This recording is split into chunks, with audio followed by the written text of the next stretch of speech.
शाह मीर एक नौजवान सहाफी था जो पोशीदा कहानियों की खोज में रहता था। इस बार उसने अपने दोस्त एहसन के साथ एक ऐसी जगह का इंतखाब किया जिसके बारे में गांव के लोग बात करते हुए भी कांप जाते थे। ये जगह थी एक कदीम, वीरान और सुनसान हवेली जो 1 सदी से ज्यादा पुरानी थी। गांव के बुजुर्गों के मुताबिक उस हवेली में जाने वाला कभी वापस नहीं आया, लेकिन शाह मीर और एहसन किसी भी खौफ को खातिर में न लाते हुए वहां जाने के लिए तैयार थे। वो एक सनसनीखेज खबर की तलाश में थे और यही उनका मिशन था। हवेली का पहला कदम और पहला अजीब वाकया जब वो दोनों हवेली के गेट पर पहुंचे तो वहां पर एक बोसीदा तख्ती लगी हुई थी जिस पर खून से लिखा था, यहाँ मत आना वरना अंजाम की जिम्मेदारी तुम्हारी होगी।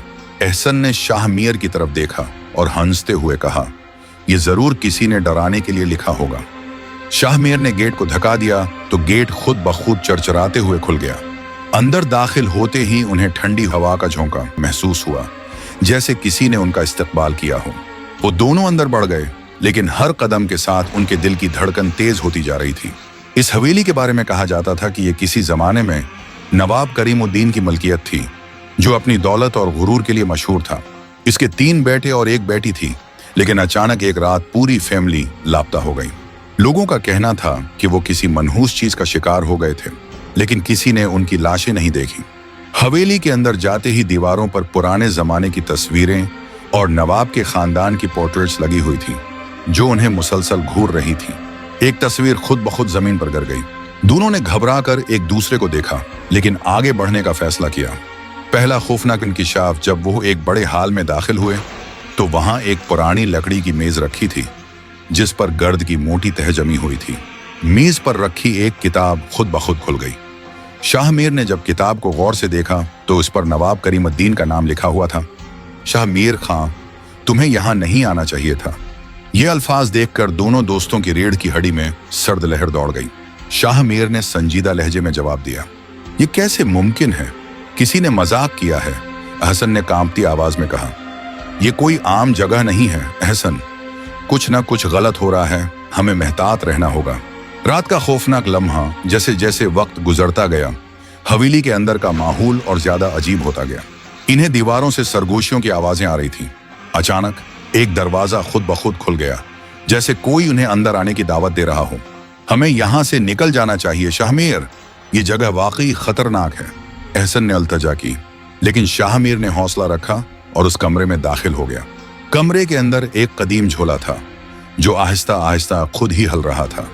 दीवार पर नवाब करीमुद्दीन की बेटी की तस्वीर लगी हुई थी, जो एक लम्हे के लिए जिंदा महसूस हुई।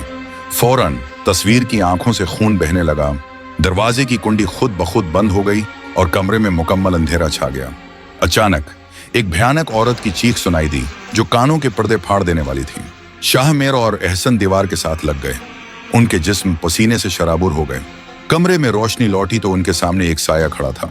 इसका चेहरा धुंधला था, लेकिन आंखें सरख अंगारों की तरह जल रही थीं। तुम क्यों आए हो? ये जगह हमारी है, साया खौफनाक आवाज में बोला। हकीकत का भयानक राज शाह मीर ने हिम्मत करके पूछा, तुम कौन हो और ये हवेली क्यों मनहूस है? साया आगे बढ़ा और अचानक उसकी शक्ल नवाब करीमुद्दीन के चेहरे में बदल गई। ये हवेली मेरी बद्दुआ का शिकार है। शाह मीर और एहसन पर सच्चाई का खौफनाक इंकिशाफ हुआ। मैंने अपनी दौलत की खातिर अपनी ही बेटी को कुर्बान कर दिया था। उसकी मौत के बाद उसकी रूह ने हम सबको कैद कर दिया। हम न मर सकते हैं न जी सकते हैं। जो भी यहाँ आता है वो हमेशा के लिए उस हवेली का हिस्सा बन जाता है। वो दोनों वहां से भागने लगे, लेकिन दरवाजे खुद ब खुद बंद होने लगे। अचानक हवेली के सहन में जमीन फट गई और एक तारीख खाई नमूदार हो गई। आखिरी बचाव और शाह मीर ने दुआ पढ़नी शुरू की। जैसे ही उसने आयात पढ़ी, हवेली की दीवारें कांपने लगीं और एक जोरदार चीख के साथ साया गायब हो गया। दरवाजे खुल गए और वो दोनों भागते हुए बाहर निकल आए। लेकिन जैसे ही वो गांव पहुंचे, उन्हें एहसास हुआ कि वक्त रुक गया था। सूरज तुलुआ होने की बजाय वैसा ही था जैसा वो हवेली में दाखिल होने से पहले था। अचानक शाह मीर ने अपनी जेब में कुछ महसूस किया। उसने हाथ डाला तो वही किताब बरामद हुई जो उन्होंने हवेली में देखी थी। ये कैसे मुमकिन है? हम तो उसे छोड़ आए थे। एहसन की आंखें खौफ से फैल गईं। तभी उनके फोन पर एक अनजान नंबर से पैगाम आया, तुम अब भी हमारी कैद में हो। एहसन ने लरुस्ते हाथों से शाह मीर को झंझोड़ा। ये कैसे मुमकिन है? हम तो हवेली से निकल आए थे। शाह मीर के माथे पर पसीने की बूंदें नमूदार हो चुकी थीं। वो बेयकीनी से फोन को घूर रहा था, लेकिन उसके अंदर हिम्मत नहीं थी कि कोई जवाब दे। अचानक फोन की स्क्रीन धुंधली होने लगी, अल्फाज मिटने लगे और उनकी जगह एक और पैगाम नमूदार हुआ। तुम भाग तो सकते हो मगर आजाद नहीं हो सकते। फोन की स्क्रीन झपकने लगी और फिर एकदम बंद हो गई। पूरे माहौल में एक अजीब सा सुकूत छा गया, जैसे वक्त रुक चुका हो। दरख्त बेहरकत और फजा में एक घुटन सी फैल गई। एहसन ने कांपती आवाज में कहा, हमें मौलवी साहब के पास जाना चाहिए, शायद कोई हल निकले। वो दोनों बदहवासी के आलम में गांव की मस्जिद की तरफ भागे। दरवाजे पर पहुंचकर उन्होंने बेताबी से दस्तक दी। कुछ लम्हों बाद एक बुजुर्ग मौलवी साहब बाहर आए। उनके चेहरे पर हैरानी थी। बेटा, तुम दोनों इतने घबराए हुए क्यों हो? शाह मीर ने तेजी से सारी कहानी सुना दी। हवेली, साए, नवाब करीमुद्दीन की रूह, किताब और वो पैगाम जो अभी आया था। मौलवी साहब की आंखें गहरी सोच में डूब गईं। वो कुछ देर खामोश रहे, फिर बोले, बेटा, वो जो हवेली में दाखिल हो जाए वो कभी हकीकत में वापस नहीं आता।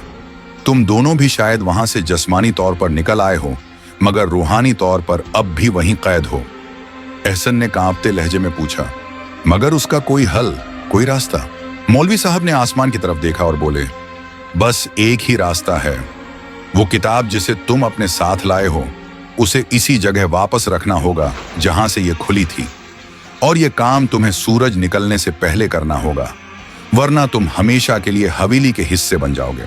ये सुनते ही शाह मीर और एहसन के होश उड़ गए। शाह मीर और एहसन के पास ज्यादा वक्त नहीं था।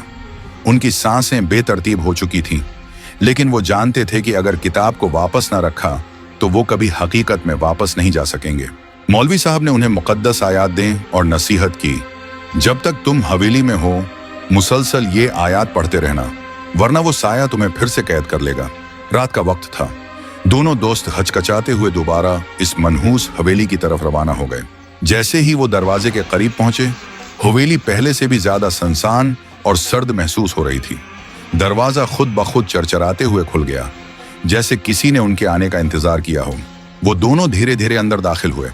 हर चीज ज्यों की त्यों थी, लेकिन एक अजीब सी वहशत छाई हुई थी।